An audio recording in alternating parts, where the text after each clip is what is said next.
resident BAN for Entwine Couture, and thank you for joining us on the BAN's Guide to Returning Natural. Anytime is a good time to go natural.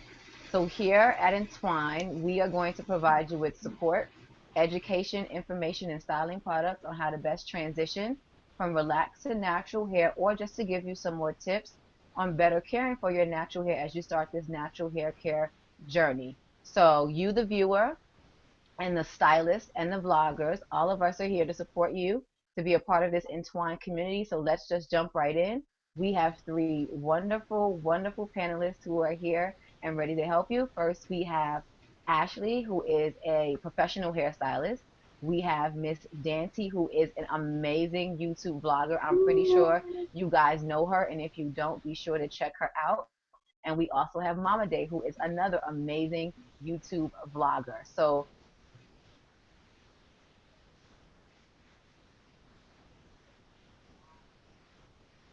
Ashley, we're going to go ahead and start with you. All right. Hi, you guys. My name is Ashley. I'm from Brookhaven, Mississippi.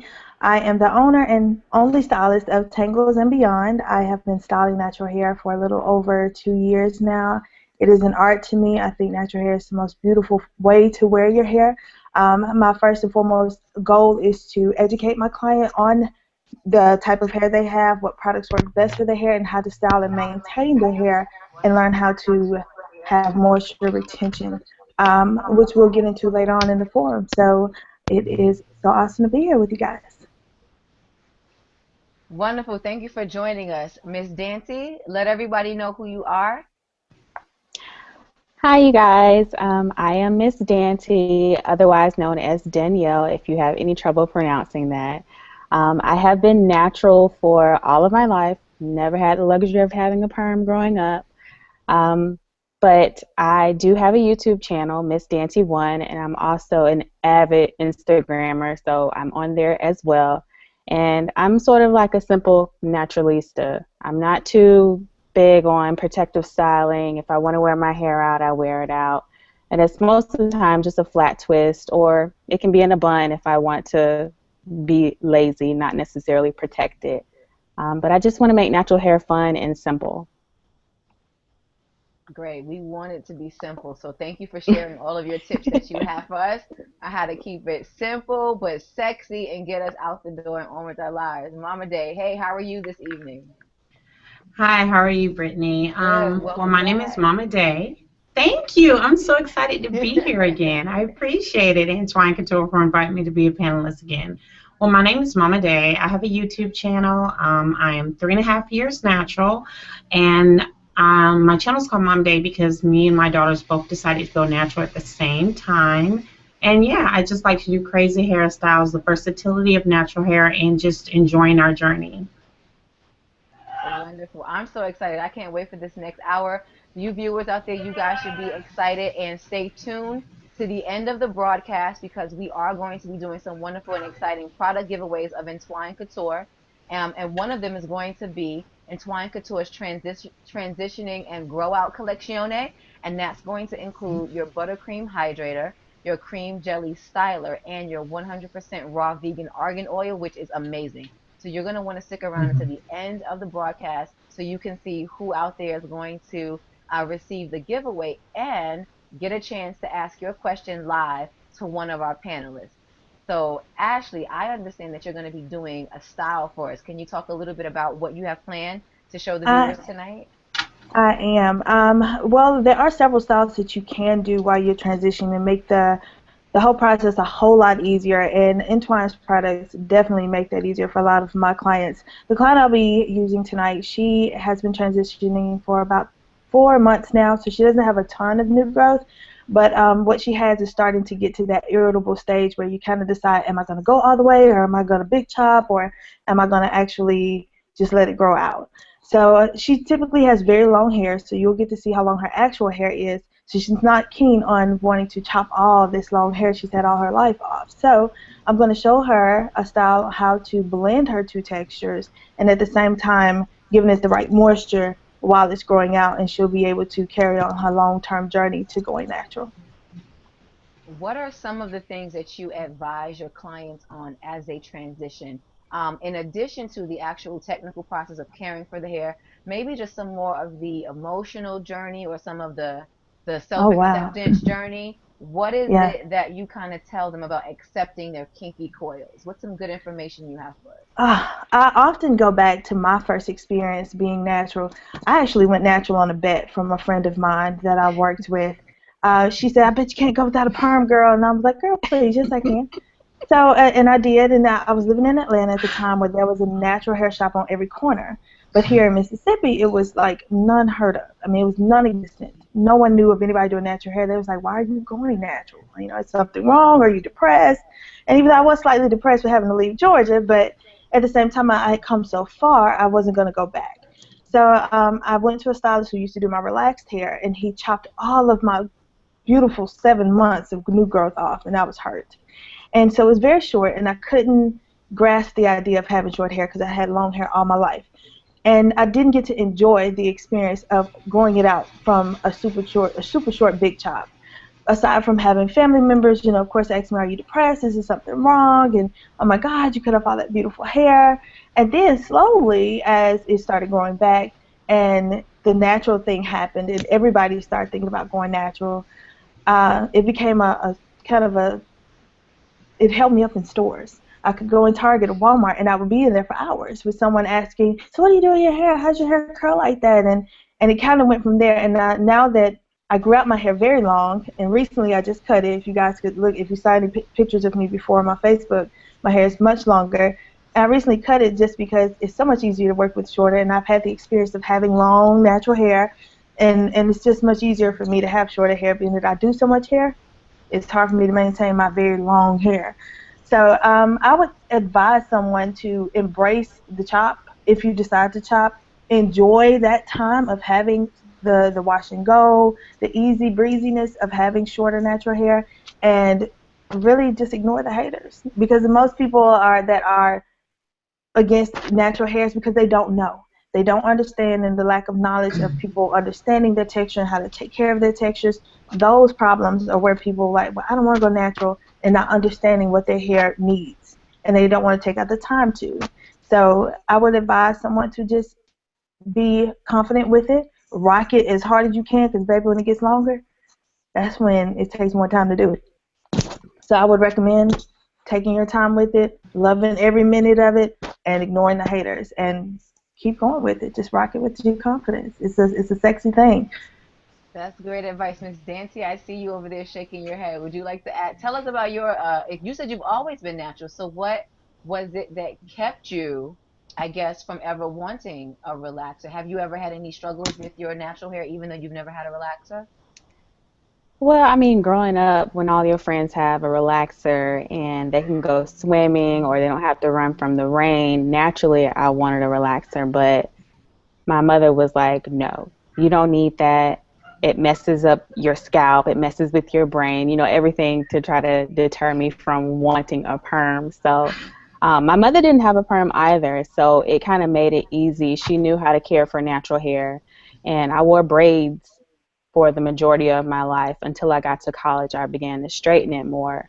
But I was nodding with Ashley because she just said, embrace your hair. And really, that's what I had to do. I had to accept the fact that, okay, having permed hair really isn't all that grand, and just accept my hair for what it is and how I can be very versatile with it, just like Mama Day said. So that's just how I embrace it. That's my whole mantra of how Ashley thinks about her hair, too. Cool. That's some good advice, Mama Day. How about you? What do you want to talk about in terms of your transition? Did you transition or did you big chop? I transitioned. I transitioned for 9.5 months before I chopped it. And I was planning to transition for 2 years. But I saw my curls and the straight hair had to go. I think I think it comes with when you accept the coils, you have to accept all of it. You have to accept the fact that, it's coily, it's frizzy, it shrinks, you know. And I think when you accept the bad, then everything else will come into place. So my thought process is I've accepted my hair will frizz. I've accepted that, it's going to shrink. But then when I fall in love with all of that, there's nothing bad that can happen to it. And I find that when my hair's at, like, my hair today is on its 7th day of styling my hair on a twist out, and more people love my hair today than they do when I first take the twist out. So I just find it, you have to have that confidence. You have to love yourself within. It starts with you. Once you love all the bad, all the good is naturally easily to love. So it starts within. Cool. So viewers, you heard it here first. Your first takeaway for the evening is that confidence is key. We have a lot of questions coming in our text box, and a lot of them actually are going to be geared towards you. The first one is it safe to color your hair while you're transitioning? What are your thoughts on that? And that question is coming from Karen James. She wants to know if is it safe to color while you're transitioning your hair? Oh, Karen, as a stylist, I absolutely do not recommend coloring your hair while you are transitioning, at least while you're in transition. And I say because during the time that your hair is transitioning, it is becoming very weak. That line of demarcation where your natural hair meets your permed hair is very, very, very weak. And at the same time, you're trying to train your hair to retain moisture. And when you give it a chemical, because any type of color that comes in a box, it is a chemical, no matter what the box says. It is a chemical, and it changes the feel of your hair. It changes the way your hair accepts moisture. It changes the way that your hair looks. Everything about it, it changes it. So once that change happens, it makes the hair weaker. So you don't want to do anything that will make the hair weaker, especially if you're trying to do a long-term type of transition. I see several clients in here, especially older ladies who are trying to go natural and their grays are popping out. I recommend if you just absolutely have to cover your hair with something like that, if it's a gray problem, I recommend a rinse. Those can, of course, rinse out quicker than a demi-permanent or a semi-permanent. But while you're transitioning, I think you should hold back from any type of chemicals while Okay, you're at least transitioning until you get your hair to a healthy enough state. so let's recap and break this down. So semi-permanent and demi-permanent are very strong chemicals. They're going to add to the weakness and break down the hair. So if you must do something, you're saying you should just do a color rinse. Yes, if you Okay, absolutely have to. if you absolutely have to, but if you can hold off, you suggest not Holding doing off, anything. Okay. absolutely. The transitioning style that you're going to demo this evening, is it something that our viewers can do at home, or is it something that while you're transitioning, because the hair is so fragile, you recommend professional care until you get to a totally transition state? The solemn we'll be doing is something that they've probably seen several times on YouTube. You definitely can do it at home yourself. A lot of people tend to have troubles with doing their hair themselves when they're transitioning. Once you get to that, I would say that 6th, 7th, 8th month mark where the hair is extremely thick. And if you have long straight hair, you still have lots of long hair. And it's more so the perm hair that is tangled. That's a mess. That's making it harder for people to transition, not necessarily the natural hair. So the style I'll be showing you will be one that can blend both textures. And if it's something that you have a hard time doing, if you find yourself combing out a lot of your hair, you're just seeing gogs and gogs of hair because you're gonna have some shedding. But if it's just tons where you feel like that you're pulling it out, I would recommend you seeing a professional. But it's definitely one that you could do at home. It just may take more time because you have to be careful with combing that hair out. Okay, sounds good. So we're still talking about color. I guess the ladies are getting ready for spring. People want to jazz up the hair. Ladies, Yes. what are your thoughts about henna? I've heard about it. I've never tried it. Have either any of you on the panel personally tried henna? And what are your thoughts? Well, Yeah. go ahead. I'm sorry. Oh, well, I've tried it a couple times. It just kind of gave me a tint of color, nothing really noticeable.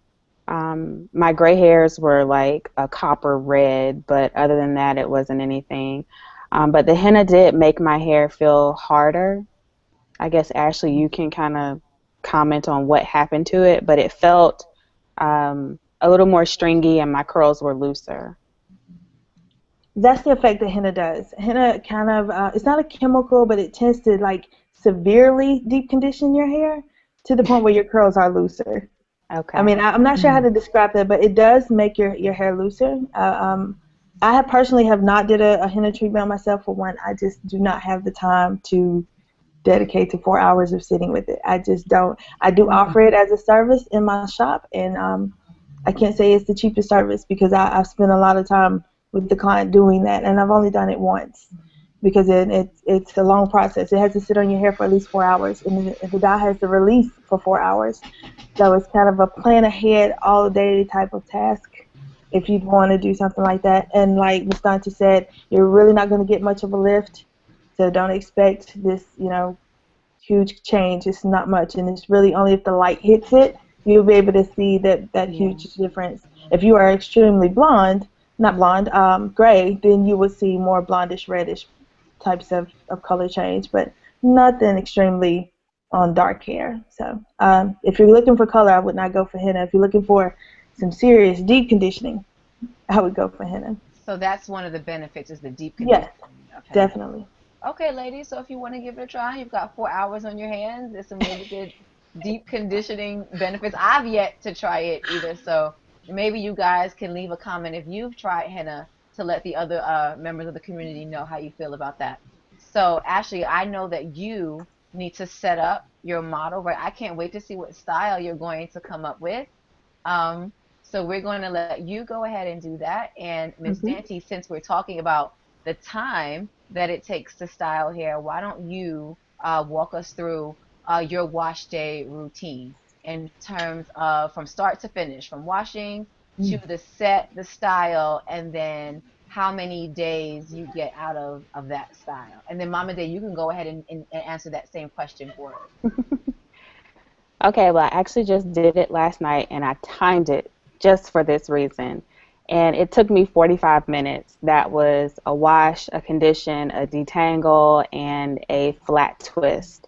And then I let it dry overnight, obviously. But it takes me about 45 minutes, and I get at least 3 days with no retwisting. I sleep in a satin bonnet or just on my satin pillowcase and fluff in the morning and go.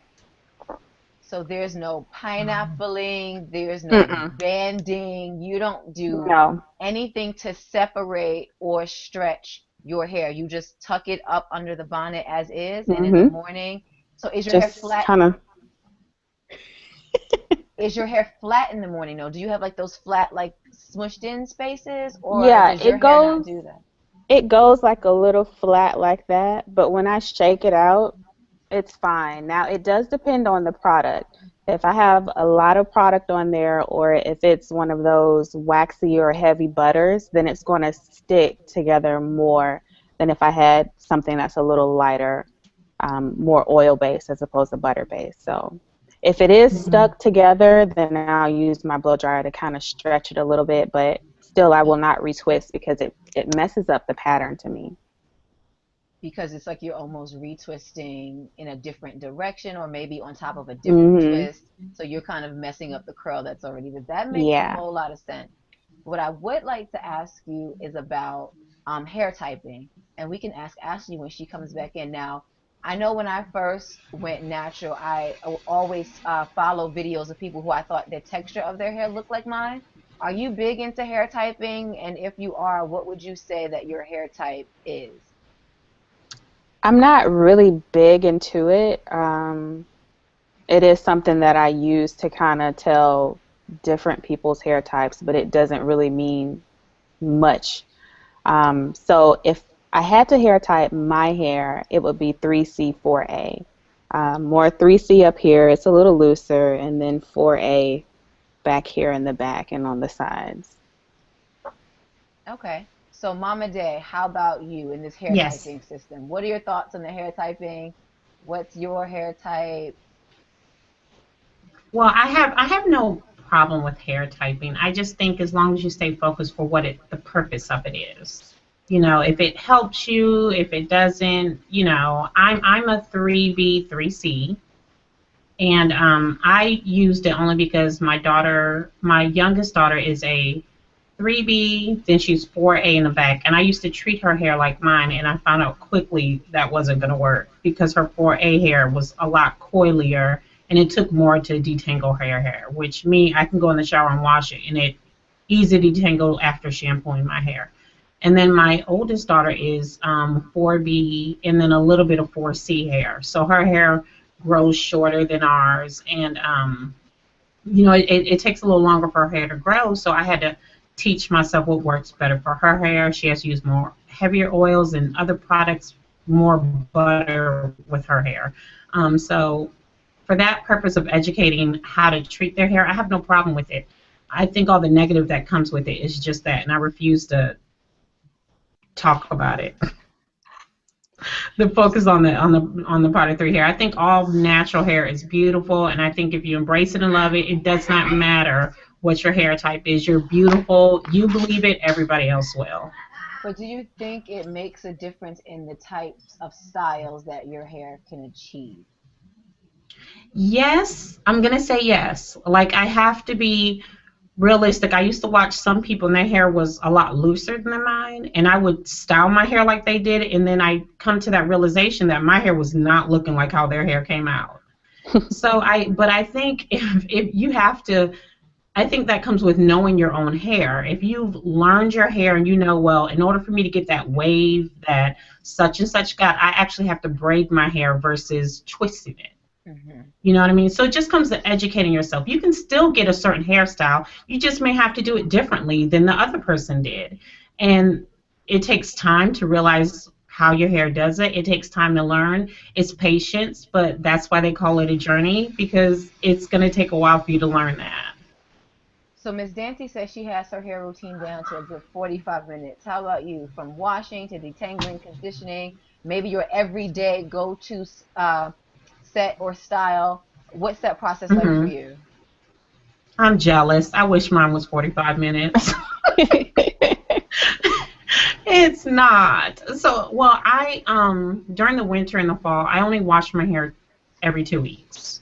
Wash and deep condition my hair every 2 weeks. I pretty much, if I flat twist my hair, I'm gonna rock it for a week, and then the next week I'm gonna rock it in a bun or something else, and then I won't wash it for 2 weeks. So, with washing my hair, I pre-poo it, wash it, deep condition it, rinse that out, and then style my hair. It is 3 hours. I have to raise Yeah, my I hand. wish it was shorter. I'm part of that club as well, which is Yeah. why Danielle, I asked you about hair type. I think my hair is way kinkier.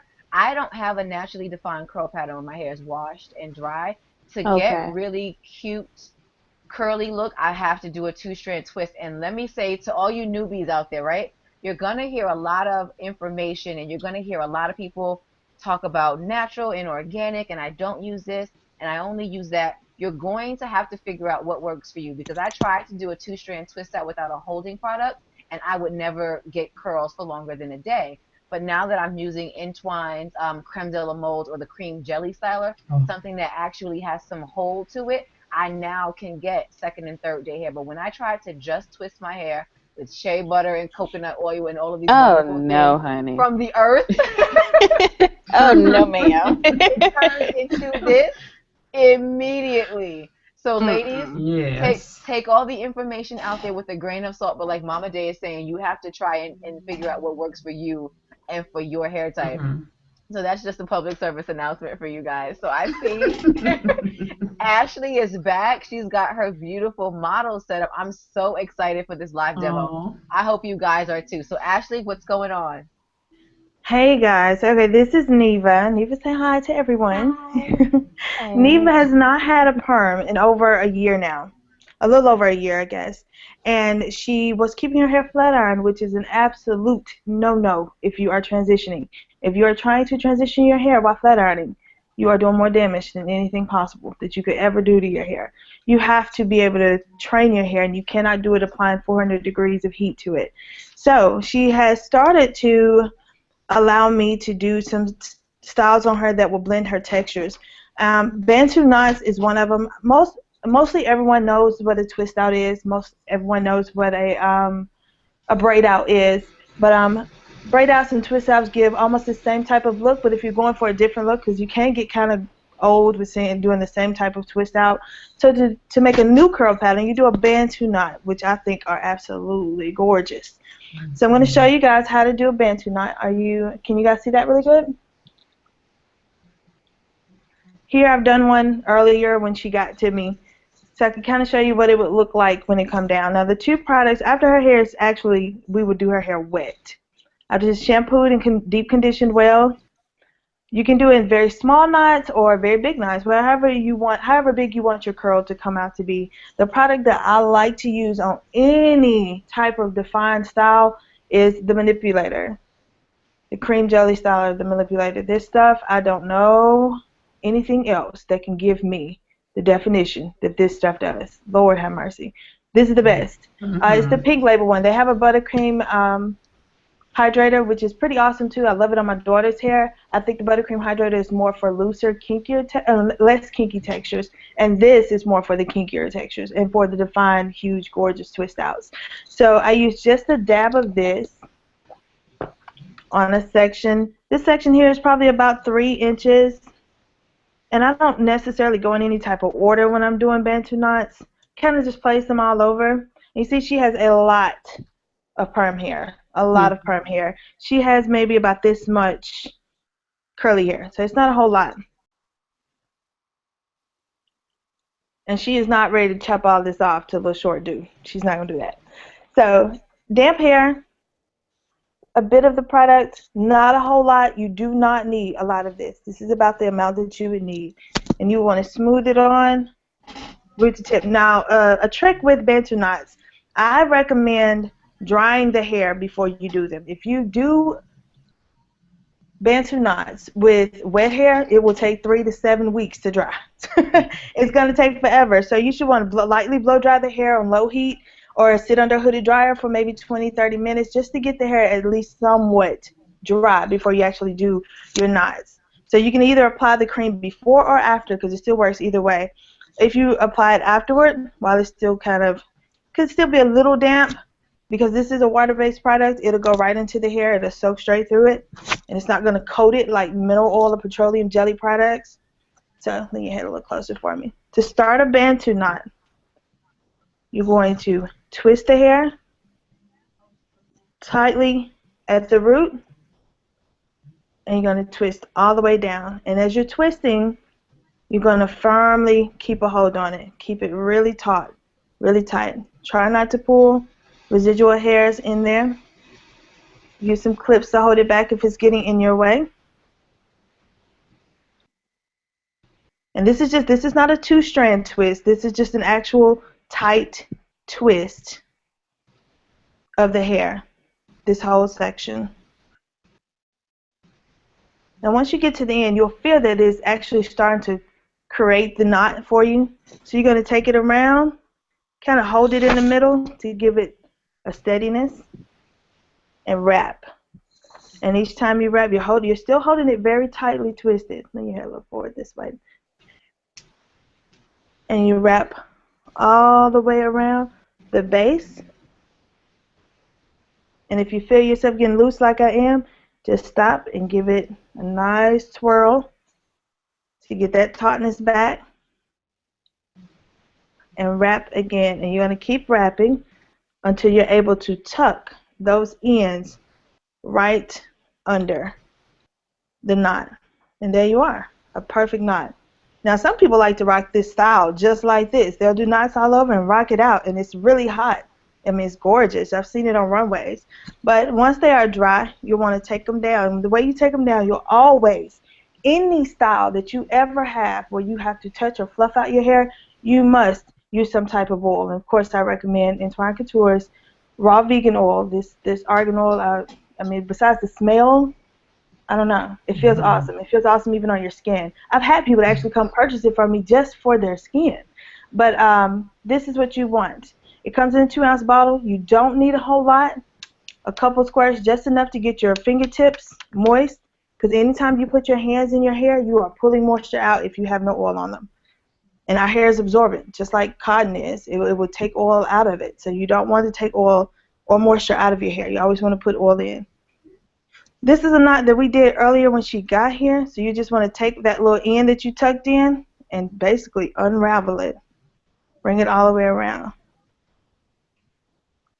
And that gives a nice wavy pattern, more like beach curls instead of a defined twist out. And then you'll pull it apart.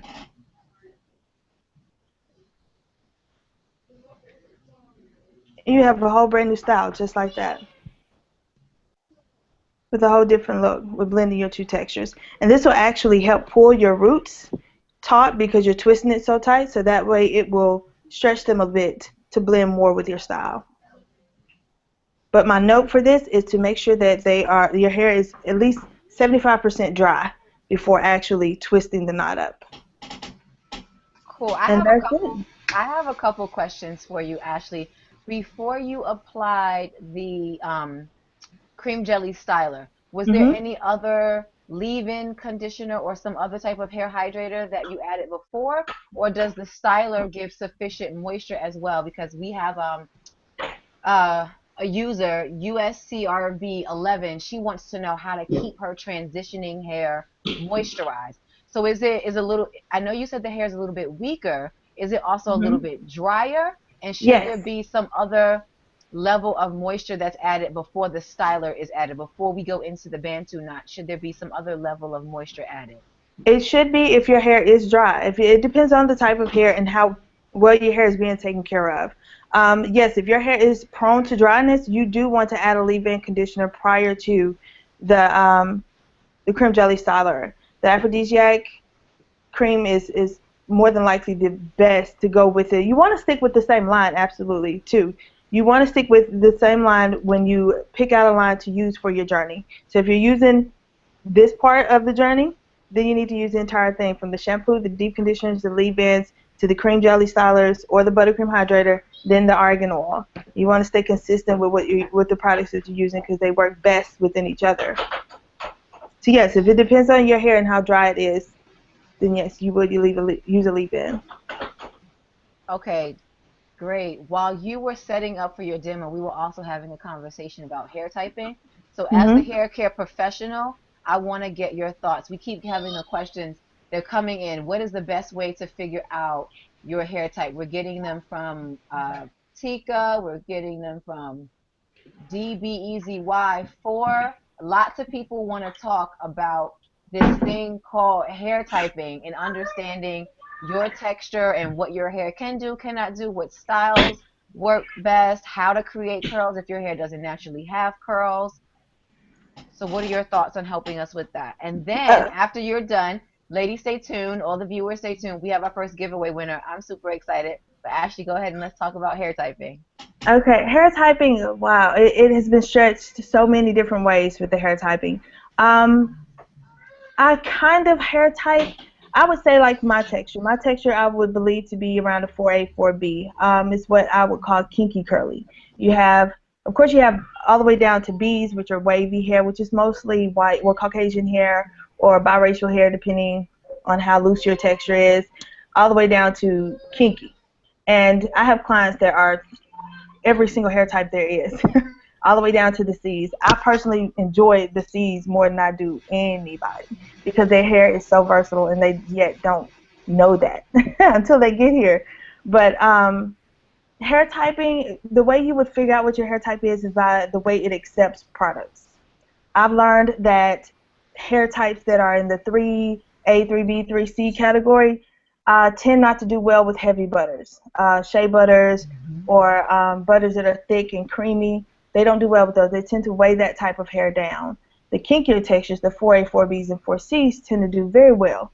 Um, the three category, it seems to do well with serums, very light creams. The buttercream hydrator is absolutely awesome on 3C hair. My daughter is too, and she has this very sandy, it's curly hair, but it's very fine, and that stuff makes it just gorgeous. After we get a good wash in, good deep conditioning when she lets me, and we apply that cream hydrator, and her little curls pop out perfectly. I do find that using the hydrator on kinkier textures does not give me the same effect as the cream jelly styler does. So It depends on how your hair accepts moisture. If you notice, if you put shea butter on 3C hair and it weighs itself down, or it's just sitting there because it kind of goes limp, that's not the cream for you. You need something water-based that's light and very serum-like in order for your hair to define up. For the kinkier textures, you need something heavier, mostly shea butter-based, oil-based, that will give you the moisture that you need. So that's in terms of moisture. What about setting a style? So let's take my hair. I'm pretty sure my hair is in that 4A category. I cannot hold a twist out for longer than a day if I don't use some type of gel or I love the creme de la mole, and that's almost like pasty. I use a little bit of it, but I can get a two-strand twist to stay for a couple of days. But if I just twist it with just some cream jelly styler like you were mentioning, it goes. And I love a fro, but I just don't get a lot of definition, and I'm okay with not having definition. Like we talked about in the beginning, I accept what my hair does. So would you say that if you need a holding product for your braid outs and twist outs, then you're probably closer to the 4A kinkier category? Absolutely. And if maybe you can do like a wash and go or a shingle technique with a looser product and just comb it through and do that wonderful shake that so many of us, some of us can do, then you're more in the 3-ish category. Is that like a rough way to kind of gauge? Basically. Sometimes I describe to my clients as having more biracial hair when their hair is much looser.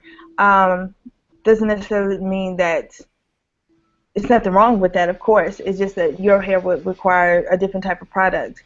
And when you're looking for products, you should look for water-based in the 3C category. You look for oil-based in the 4 category. Okay, so this is such great information, you guys. So we're just going to take a little break, and by break, I just mean I'm going to talk and everybody else gets to chill, because we are going to announce our first, because nobody's going anywhere, our first giveaway winner. So tonight's program is brought to you by Entwine Couture's Grow Out and Transitioning Collezione, and that includes a cream jelly styler, which everyone is raving about for getting your two-strand twist, your braid outs, your bantu knots, your exotic cream butter hydrator for your moisture, and your 100% raw, thank you Mama Day, your 100% raw vegan argan oil. And our first giveaway winner for the evening is Miss Tika Alt. A-U-L-T is her last name. So Tika, hey girl, hey, you just won the transitioning collection. So what we need you to do is go over to Entwine Couture's Facebook page and send us your information over there on the Facebook page. So excited. Okay, so Mama Day, I want to bring you into the conversation, and let's go ahead and talk about scab hair. What in the world is scab hair, honey? What is that? A hot mess. Dirty dress. It's the killer. It's the deciding figure if you're going to go natural or you're going to not go. It is. I went through it and I hated it. I had no idea what was going on. It's just usually your scalp gets really dry. You get tons of flakes. And no matter how much you wash your hair, it just won't go away. And what really, I think the key to scab hair is that your scalp is saying, hey, I need some attention. I need some love. And my best way to deal with scab hair was to do oil treatments, to do more deep conditioners, to make sure that my hair was well moisturized. And this was when I was transitioning. And I want to say, I think I was like in my 6 months. And it freaked me out because it looked like I was dandruff. It was all over the clothes. And, you know, you don't want people thinking you don't take care of your hair and you just dandruff city lady. It just is not cute. But it's one of those things that really, I think Ashley said it best, is when you get, if you're lucky enough to get scab hair, that's sarcasm going on there. That's your deciding factor. Am I going to make it through this? And I think I spoke to a cousin who was natural, and she told me, you know, what I was dealing with, and it was scab hair, and I researched it. So I have to say, I oil treatment, I deep condition more, I made sure my hair was more moisturized, and I think after a month of doing that, it went away. So that's my opinion of it. Ashley, I don't give you a nickname, I'm sorry. Well, they all call me Ash. I'm sure you have some good I'm sure you have some insight being a hairstylist of how you would treat scabbed hair. And Miss Dante, I'm sure Ooh. you've been natural. Well, I don't know, Miss Dante, did you go through scabbed hair? No, No, never. you didn't transition. Lucky, No, lucky. she didn't go through scab hair because she never had a perm. Most people who have perms Oh. are the ones who end up having the scab hair. Scab hair is actually the hair Mm, that is damaged under the follicle. I mean, when you look mm, at it realistically, we are slathering a very thick and powerful chemical on our scalp to get that super straight hair that we want, and we do it every mm-hmm. 6 weeks. So we're not only damaging the hair that we're putting on, we're damaging the hair right below our scalp. So that new growth, that first to 6 months of new growth, where it's just extremely dry. I mean, it's like the Mm-hmm. thirstiest hair you ever want to touch, and it's that deciding figure whether or not you're going to go finish this journey or you're going to get a perm again. That hair is typically damaged hair, and as you continue to grow it out, you'll start to see your curl pattern form, and things will get a lot better, a lot easier Yeah. after that. Managing it all starts with consistency and with the regimen, with your shampooing, your deep conditioning. Deep conditioning is key. I can't stress that enough to my Mm, clients who don't come to me regularly. If you're not deep conditioning, I can tell it when you get back here. You have to deep condition, moisturizing daily, and doing some protective styles, and lots of other small rules such as keeping your hands out your hair and keeping other hands out your hair and yes. not wearing a headband right here for 8 hours a day. I mean, and sleeping on a satin pillowcase or satin bonnet, all that plays a factor in whether or not your hair will start to retain moisture. And it will start to Mm, retain moisture if you give it consistent care. So getting yes. through the scab phase is it's kind of hard, but it's well Mm. worth it in the end. Miss Dante, how often do you wash your hair? Are you religious about every 7 days, 10 days? Do you stretch your hair out to 2 weeks like some naturals do? What's your routine? You know, it depends on what I'm putting in my hair. If I'm using a gel like Eco Style gel, then I'm going to put some shampoo on it and get it off of my hair basically. But most of the time I just co-wash. And that'll be probably about once a week maybe because I get a long time out of my style, so I don't have to worry about doing a lot of washing and shampooing more than that. Do you prefer co-washing to shampooing? I know that that's a popular method that's out there. The curly girl method, I believe it's called, if I'm not mistaken. Mhm. Um, so you said you use both, Danielle, right? You co-wash Yes. and you also shampoo? Yes. And the decision to do that is based on the styling products that you've had in your Mhm. hair, you're saying? Okay. And So, how my hair feels. okay. Talk to the viewers who may not be able to determine, they might not have that relationship yet with their hair. How do you Mhm. determine whether you co-wash or whether you use a heavy duty I don't even know what the terminology, a regular shampoo, A poo. because now we're switching to sulfate free, so you could still use a poo, but there's no sulfates. Do you use a sulfate free shampoo when you use a shampoo? I do. I use a Okay. sulfate-free shampoo all the time, every time. But it goes on a feeling. So I know you know the difference between your hair being moisturized and it feeling kind of product heavy. So if my hair feels coated, then I know I need a good shampoo. And you asked me earlier, which one do I prefer? I do prefer to have a good clean scalp with some shampoo. I'm just a lather girl. I can't do the continuous conditioner on my scalp. It makes my scalp itchy, so I have to get it and lift it up. So I do prefer Uh, shampooing. May I chime in on that real quick? Hmm. Sure. On co-washing, co-washing to me, I think I started a war on my fan page about what I felt co-washing was. Co-washing to me is like putting on lotion and not bathing, or putting fabric Mm, softener in your wash instead of soap. I mean, it's like giving it a good clean smell, but it's not actually cleansing. And like Miss Dante said, gotta have some lather, gotta have some type of soap in there. And I do recommend a sulfate-free soap. Of course, sulfates are detergents basically that are in so many products that we use every day. Our toothbrush, our washing powder, dishwasher detergent, all of it has sulfates in it. But when you are massaging your scalp with it, it is literally stripping your hair. It's doing exactly what it's supposed to do. It's scrubbing the oil from your hair, and you don't want that. So you do want to use a sulfate-free shampoo that is also moisturizing at the same time. Just co-washing is just not enough to me. Some people say that they still shampoo every week and they co-wash once a week. I don't see why go through the extra effort of doing that other than making it smell really nice. But you're really just putting conditioner over dirty hair. Mama Day, what do you like to do? What's your preferred method? I'm with Ashley.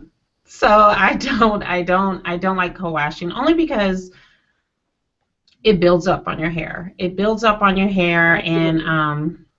like Miss Dante said, you'll feel your hair, it weighs down. And I get the purpose of why people co-wash is because it's easier, get your curls in, it pops, and it's a lot easier. But after a while, you'll have to clarify your Mm-hmm. hair, and you'll have to strip your hair completely, where I think it's better if you just alternate a wash. And I'm a lather girl, so you can't break me from it. I need to see Right. my bubbles to wash my hair. So I'm a lather girl, but I tried it. I tried it when I first started going natural, and it just didn't work for me. I just felt so built up, and I didn't like it. So yeah, I'm a shampoo once a week during the summer, and fall and winter it's every 2 weeks.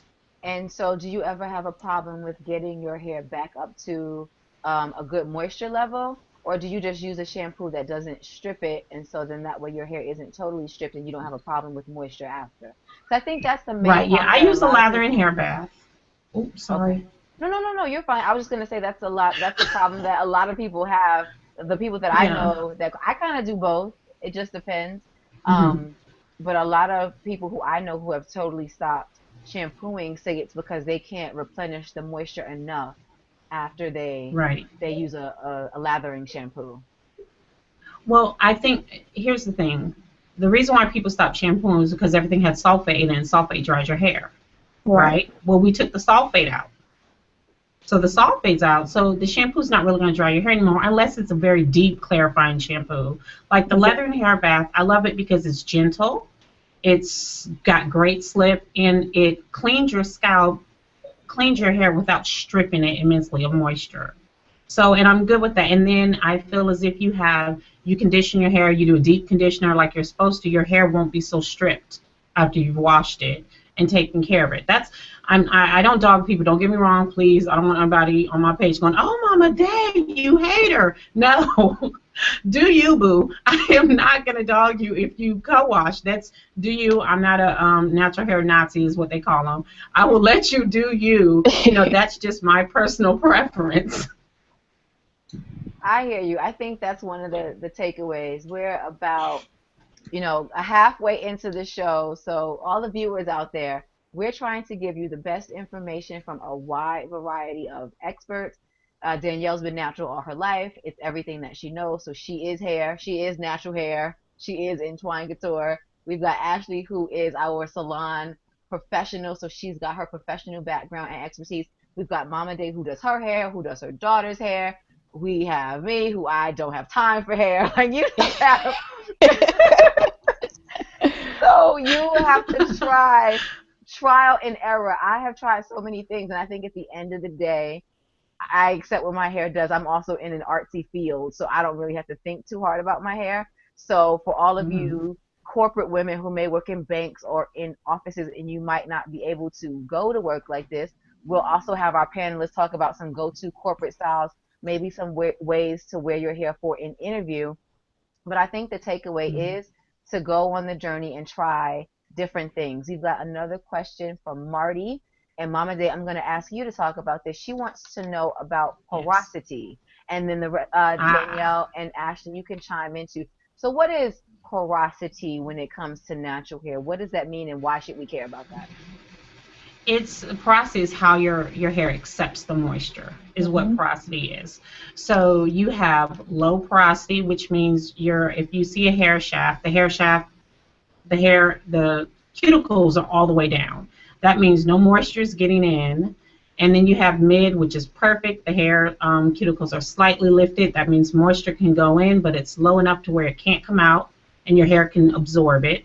And then you have high porosity, which your hair is your cuticles are wide open, and that moisture goes in, but it comes right back out. Mm-hmm. So that's what hair porosity is. And with our hair, we're either low or we're high.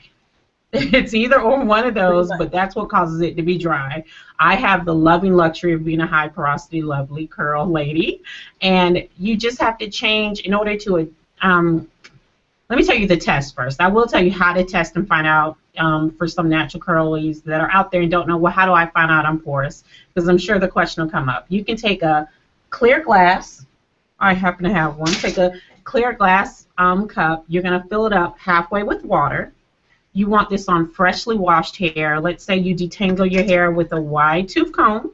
You're going to take that hair out of the comb and put it in the water. Now it's going to sit on top of the water. You just want to slightly push it down. Don't put a lot of pressure to it, and then let it sit for 3 minutes. After you've let it sit for 3 minutes, if your hair stays, I'm pretending there's water in here, y'all work with me. If your hair stays floated at the top, congratulations, you have low porosity hair. If it's all the way at the bottom, join my club, you have high porosity hair. And if it floats in the middle, I hate you and I'm jealous because you have mid porosity hair and it's perfect.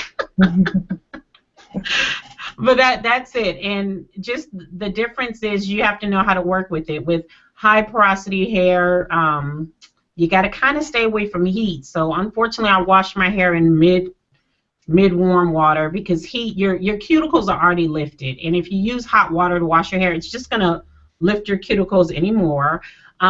With low porosity hair, you can use hot water because you want those cuticles to open up so you can get that moisture into your hair strand.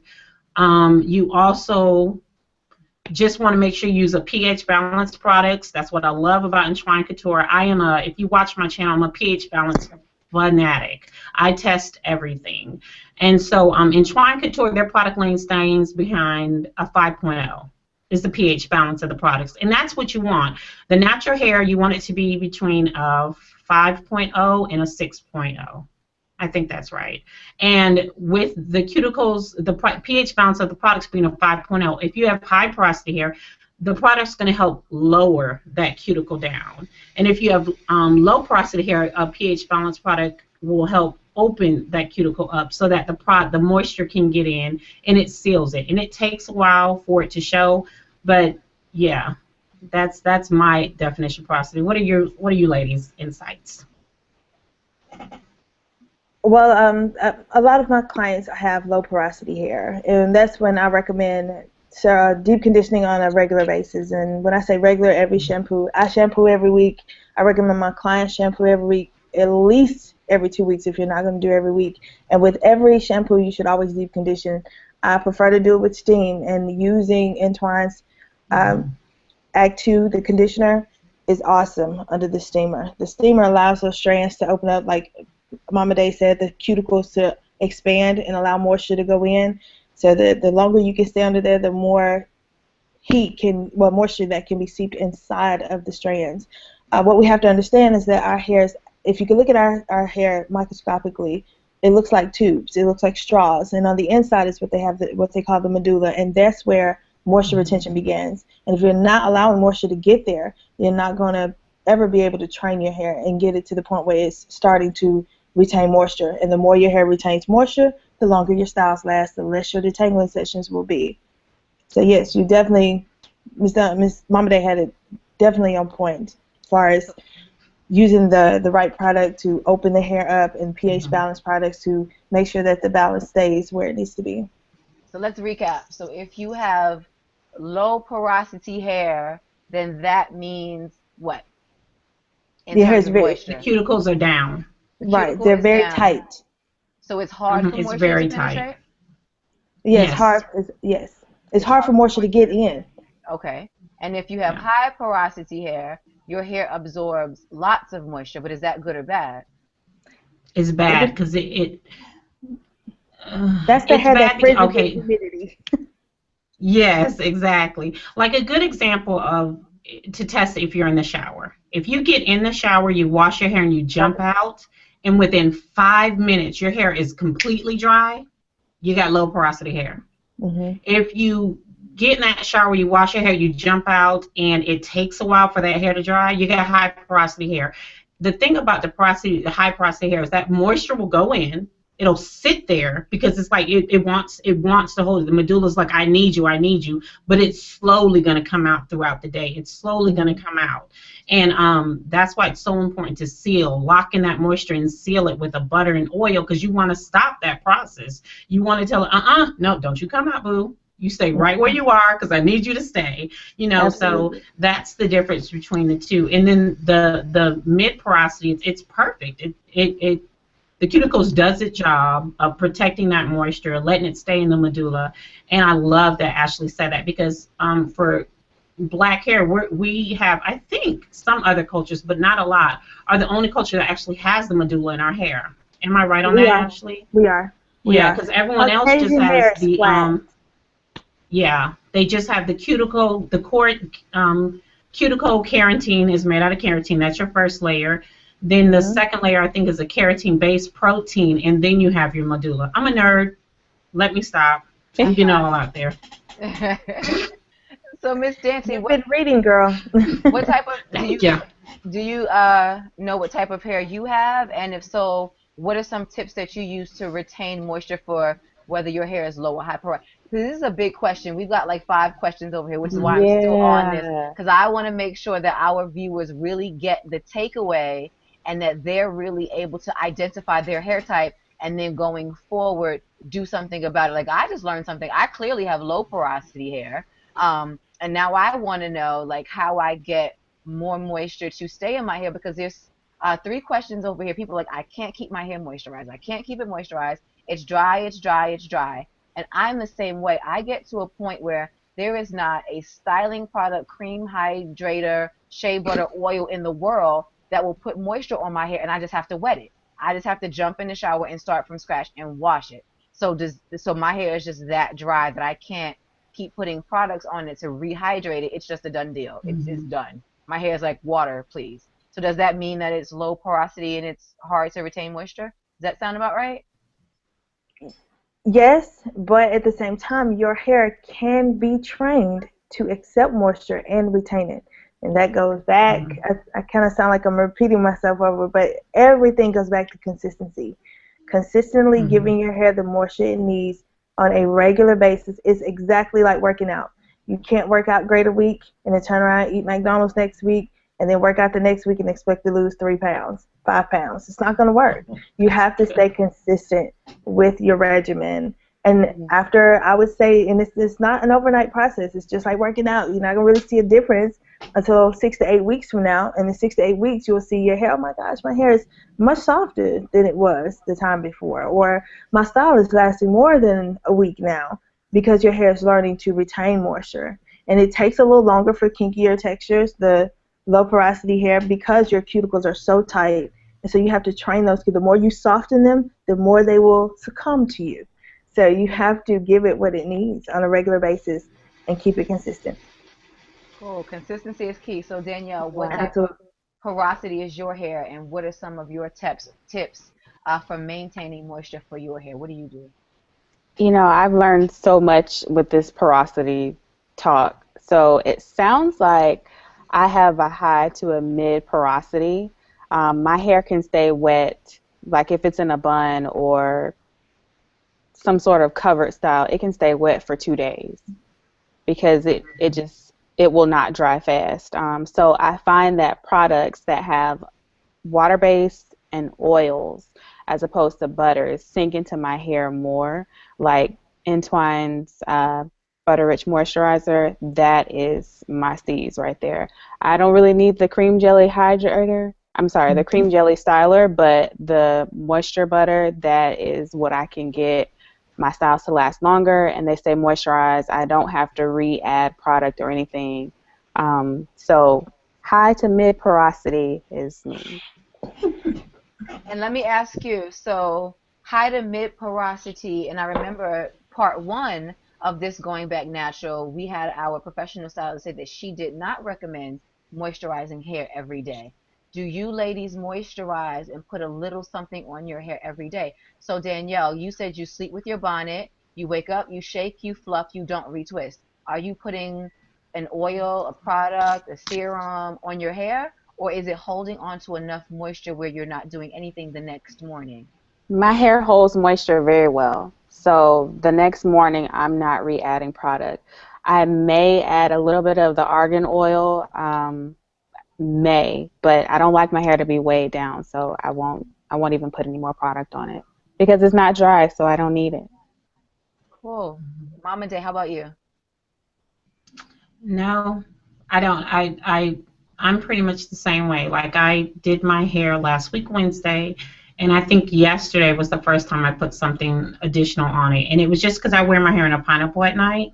Mm. So because the pineapple, the rag was just drying my hair out, I just put a little bit of the aphrodisiac and then the argan oil, and that was it. So I do. I pretty much leave it alone. When I wake up in the morning, I don't touch it with my hands. I kind of just shake it. Brittany, I see you giving me the look. Because Brittany's like, I what? want to put some cream hydrator on my hair right now from just sitting here. Yeah, so Ashley, I don't touch it. I think if you keep your hands out of your hair, that hand in hair syndrome, I think is bad enough. You have to kind of.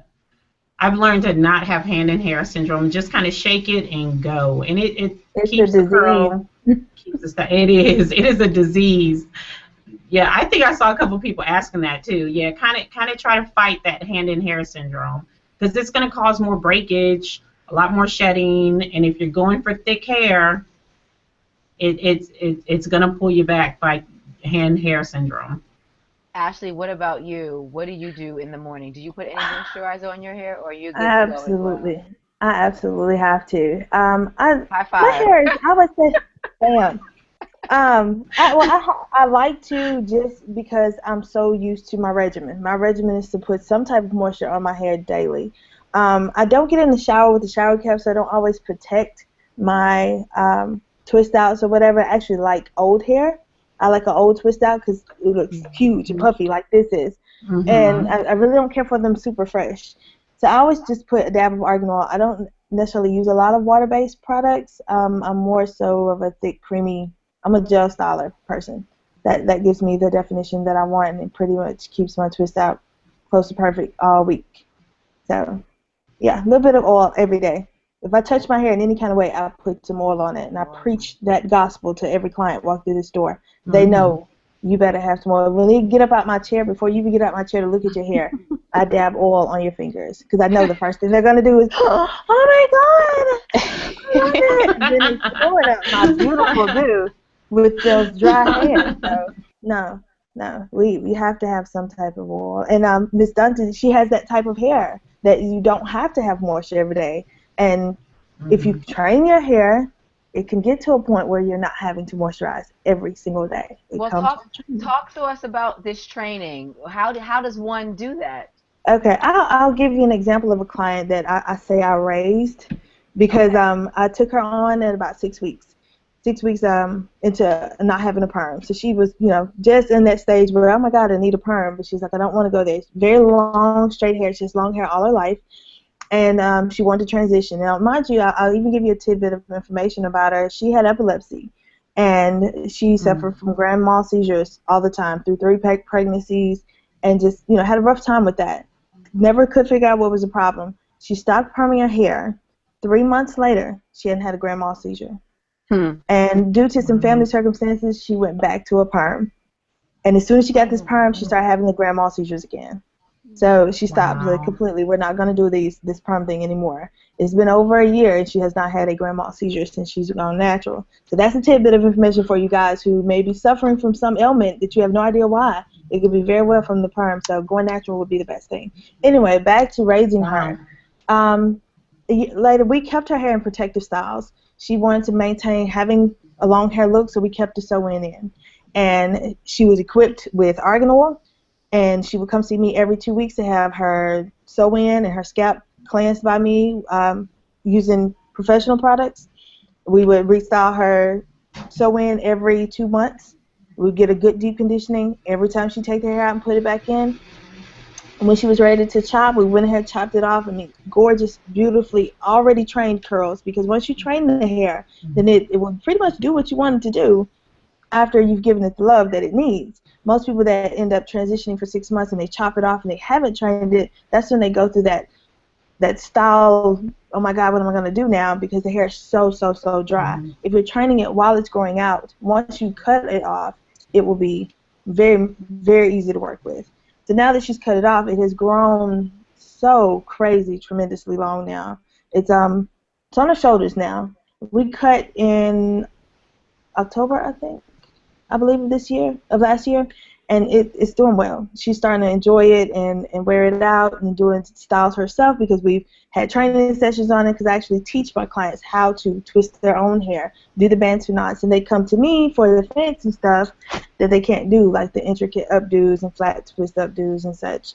But the regimen is what you have to do. You have to put your hair on a diet, like a workout plan.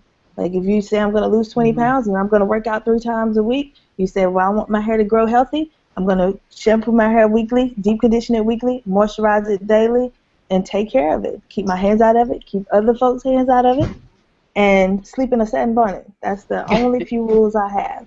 All right, so you heard it here first. So all the viewers out there, there is no easy way to do this. Healthy hair is going to require effort. Mm-hmm. So, and I think that's probably one of the biggest misconceptions. I know when I went natural, I thought, oh, natural Mhm. hair is so strong and it's tough and I can do whatever I want to it. And I think that that is probably one of the biggest misconceptions. I think people with natural hair sometimes think they don't have to cut it or trim it or have, their hair maintained. So, ladies, how often do you guys trim your hair, and do you trim it yourselves, or do you go to a professional salon to have your hair trimmed, your ends trimmed? Hmm. Well, I kind of search and destroy probably every 2 months or so, and then I'll get my hair pressed or blown out professionally, probably like twice a year, where I'll get a really nice layered cut from all the search and destroy that I've done throughout the year. So I do the professional for the real stuff, the layering and things like that. But if I see a fairy knot or a split end, then I know that there are more just like it. So I just go ahead and take care of it right then. Mm-hmm.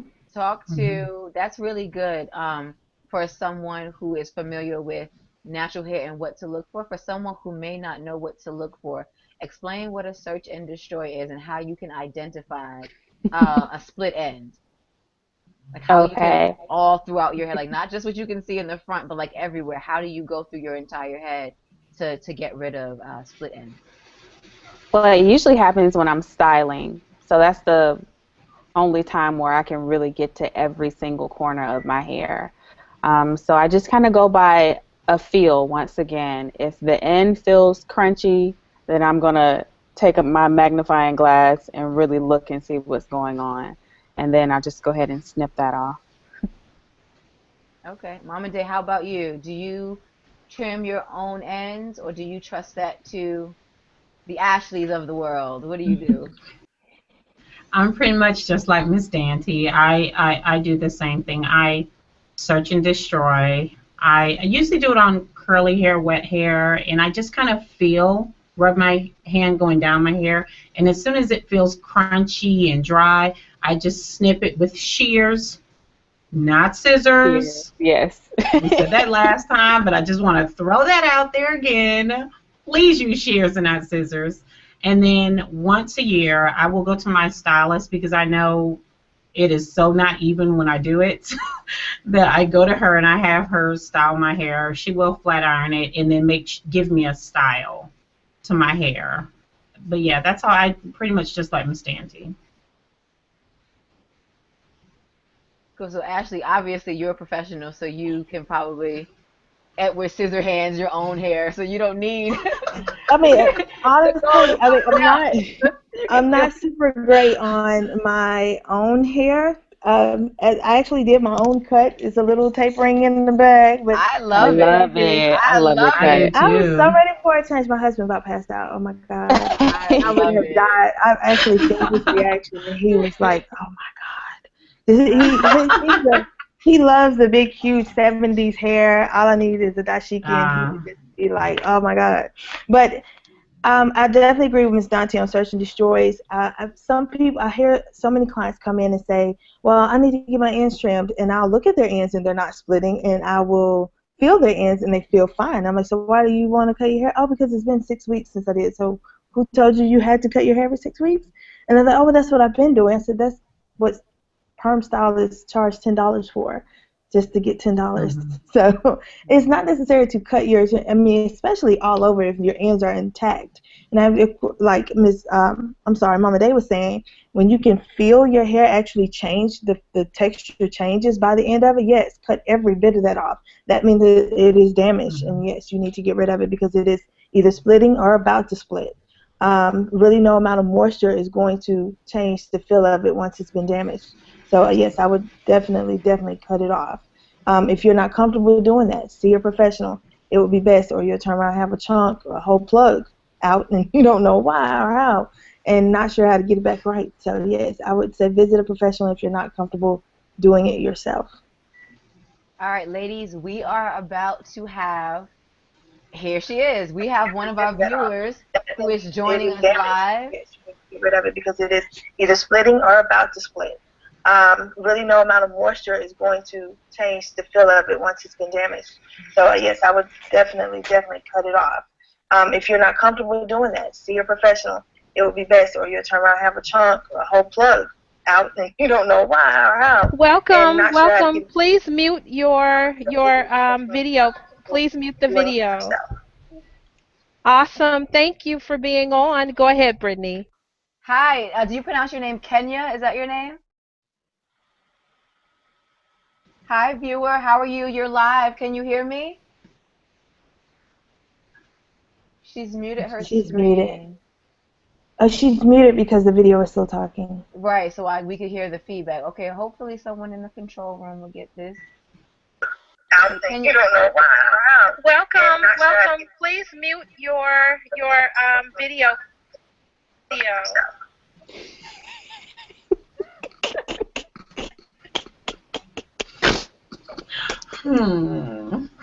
Yes. Hi, is Kenya? Is that how you pronounce your name? Yes, I can. Okay, okay. Is that how you pronounce your name? Is it Kenya? Because the video is still talking. Oh no. Oh, Kenya, mute your video that you're watching, not the feed. Mute the video that you're watching. Okay. Can you guys hear me better now? Yes. Yes. I think that Okay. Hey, girl. Hello. Love that bonnet, girl. Yes, Get yes. it? I'm ready for to go to sleep tonight. No. But my question is on protein treatments. How do you know when you need one, and how often should you do it? That's a great question. Mm-hmm. Everybody, I want everybody to take that one. That's a great question. Who goes first? Mama Day, let's start with you. Oh, darn it. No, it's okay. Okay. Well, it's a good question. It's, if you notice, my key, I'll say for me, if I notice that I'm having a little bit more breakage than normal, and when I say normal, if you look down, you're doing your hair, you notice it's just tons of breakage going down, then my key is my hair is telling me, hey, I need some strength. And that's the purpose of a protein treatment, is to give you strength, so you want to do that. I think people that dye their hair, your hair is a lot weaker because of that dye. Whether it's chemical or henna, it's still going to alter your hair, so you'll need treatments for that. I want to definitely say, if you do a protein treatment, please follow up with a moisturizing deep conditioner. Don't just protein treat your hair and don't bring that moisture back, because if you do, protein treatments are meant to put strength to your hair cuticle, but it doesn't put moisture to it. It just strengthens. That's its job. And if you just continue to just use protein, and it locks and builds to your hair is going to get dry and then become brittle because there's no moisture. So you always do a protein treatment and then follow up with a deep conditioner. And I just do it periodically. When I notice my hair is breaking off a little more, I see breakage, split ends. There's no bulb at the end of your hair, so you know it's not shedding, it's actually breakage. And that's when I do a protein treatment. Kenya, I hope that helped you. Thank you very much. Miss Dancy, You're what do you have to welcome. add? Um, like I said in the beginning, I'm super simple. So I do have color treated hair, meaning that my natural hair color has been lifted and another color has been deposited on it. So I just stick to a conditioner that has some keratin or hydrolyzed protein in it so that I can get that whenever I use my conditioner.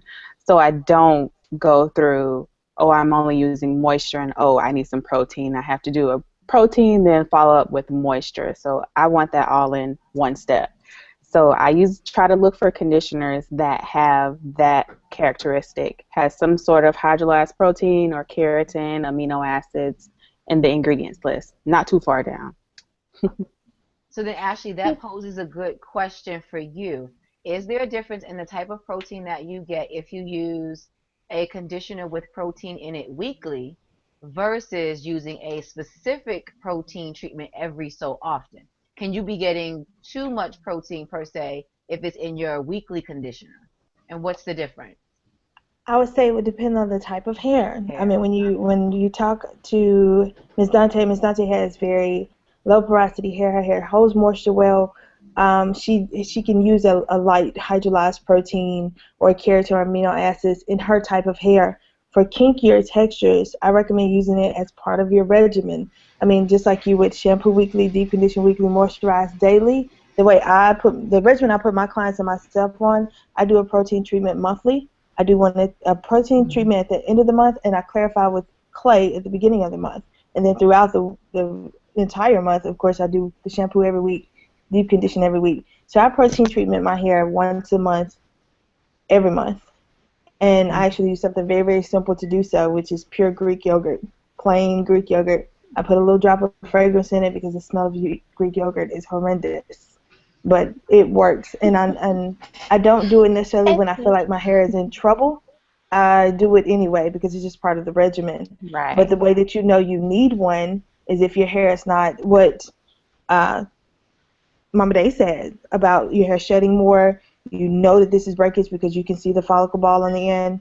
So if you do see that, yes, you definitely need some protein. Your hair needs some strength, and you should always follow up with a deep condition behind it and a deep conditioner with heat, not just slathering on conditioner and rinsing it Mhm. out in 3 to 5 minutes.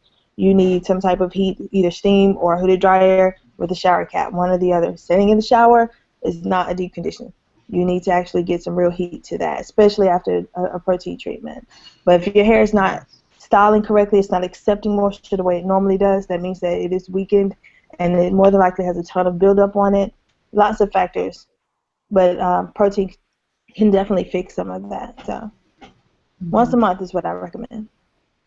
All right. So, Kenny, did that answer your question? Yes.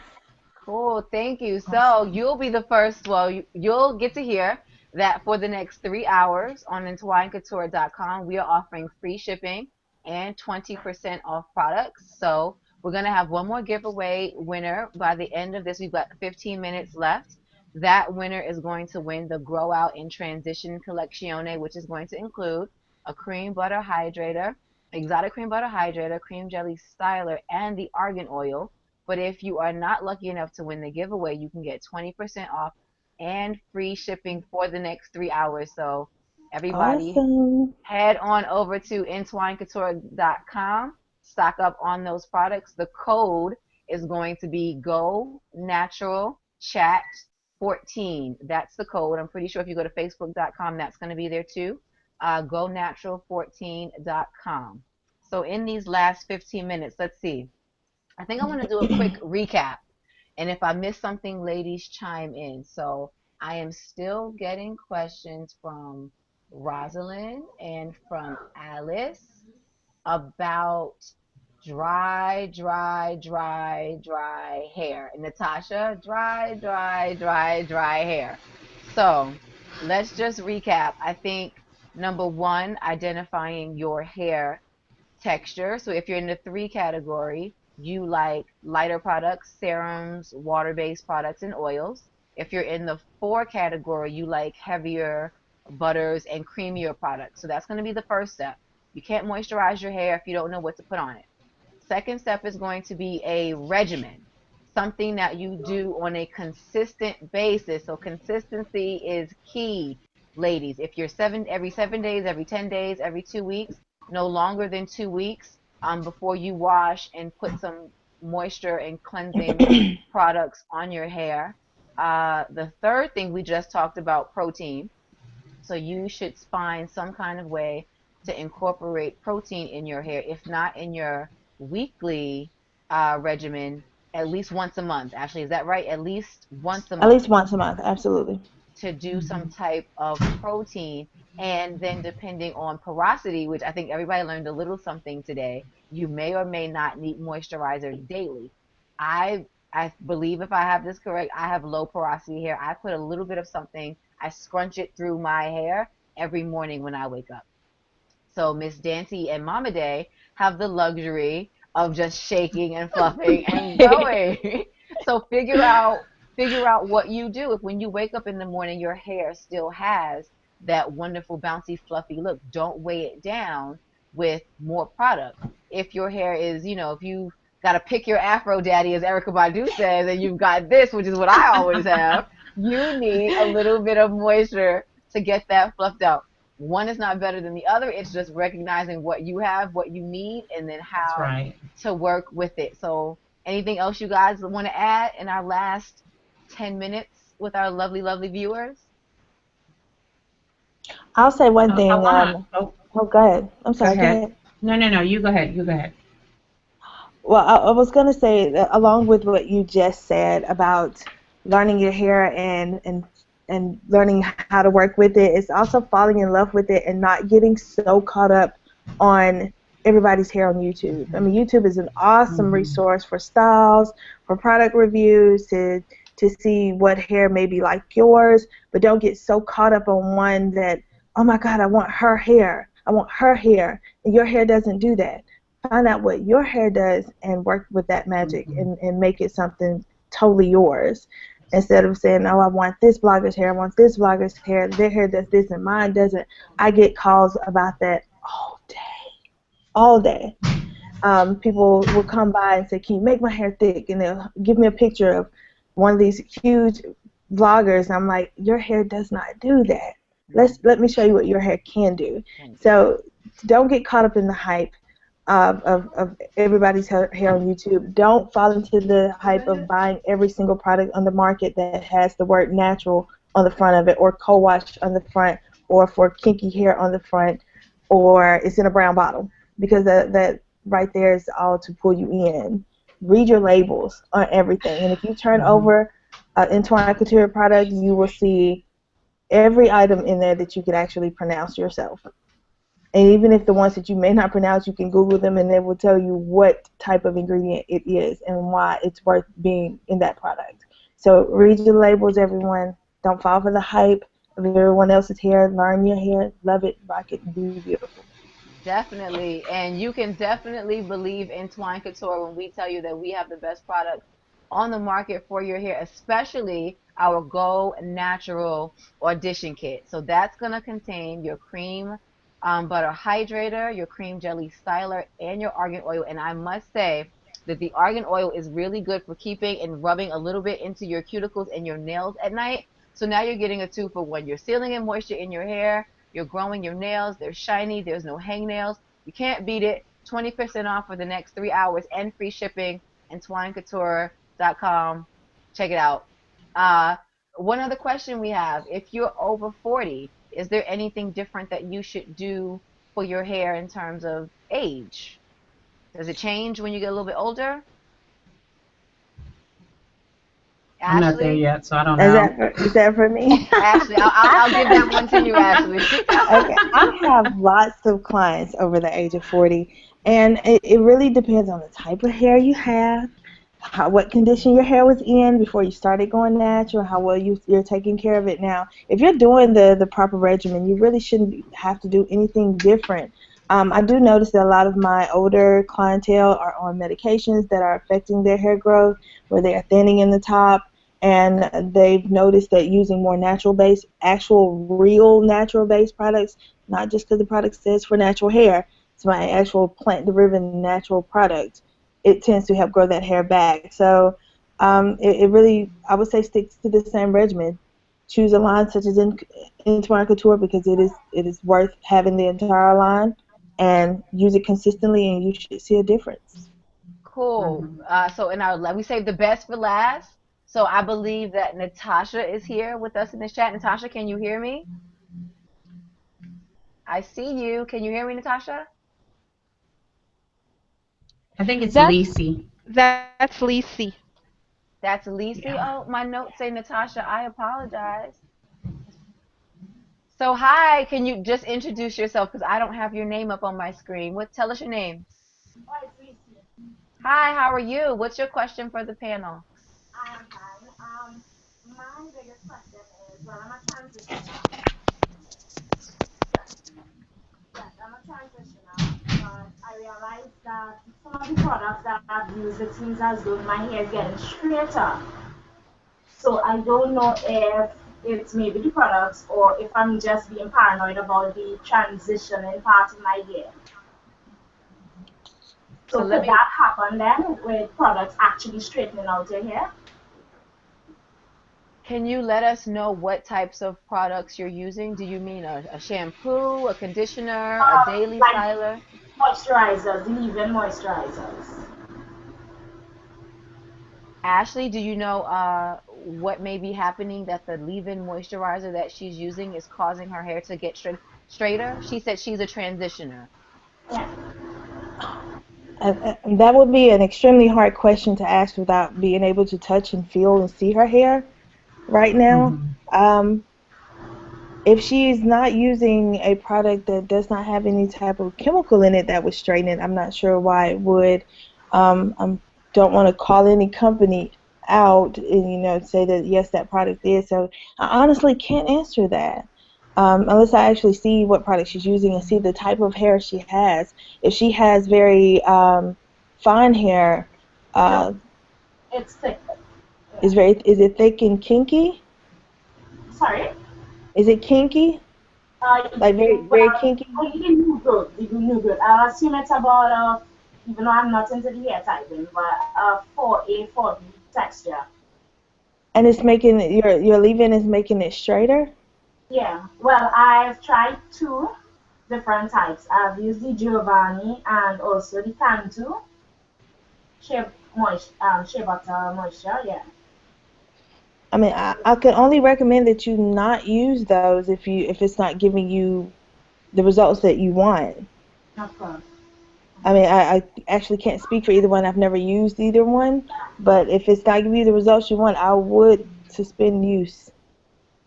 Would you Um, Hmm. would you say there's a particular ingredient that may be in it that she should read the label and perhaps it's that ingredient? Not of anything that would straighten it.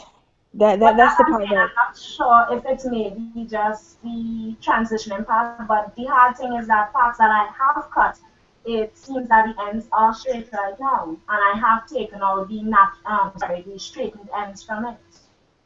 your roots are straighter or your perm hair is straighter. The perm hair.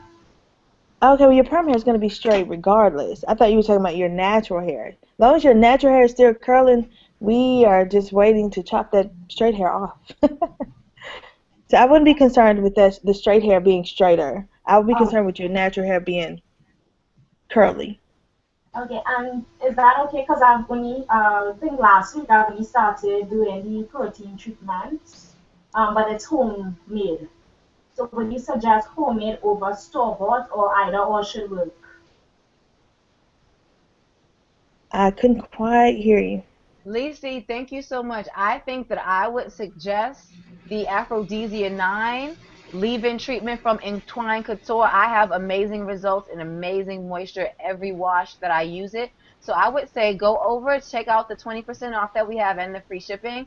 Try that and see if that doesn't try to solve some of your problems with the conditioner, the leave-in moisture that you're using right now.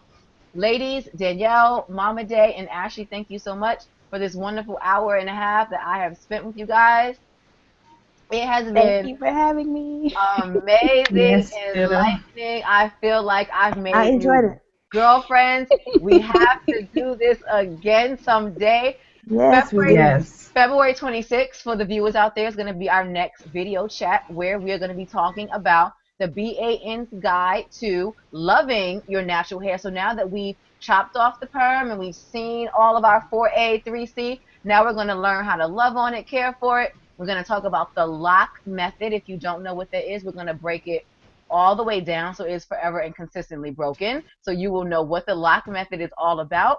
And I would like to announce really quickly in 60 seconds our giveaway winners: Z Bell, Karen, Day, Shantaria, and Rosalind. Congratulations, you guys. You're going to win the Transition and Grow Out Collection kit that I've been talking about all program long. Your cream butter hydrator, your cream jelly styler, and my favorite argan oil.